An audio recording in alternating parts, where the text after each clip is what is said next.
In this video, we will look at how to create a simple calculated column. We've got a data set with one column for sales and one column that specifies the number of transactions on a monthly basis. If we would like to calculate something from the sales number and transactions number, we go to the data source and we go to calculated columns. And we say new column and we select calculated.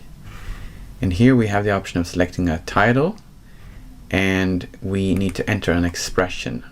So say, for example, that we would like to calculate the average transaction value. We could then do sales divided by transactions, and we can validate the formula, and we find out that the formula works. We want to give it an appropriate title. We could say that it's mean transaction value.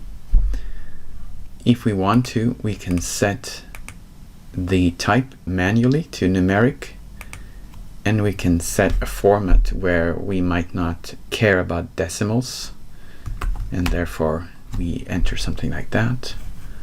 We validate again, do refresh preview, and we can see a calculated column named mean transaction value listed here.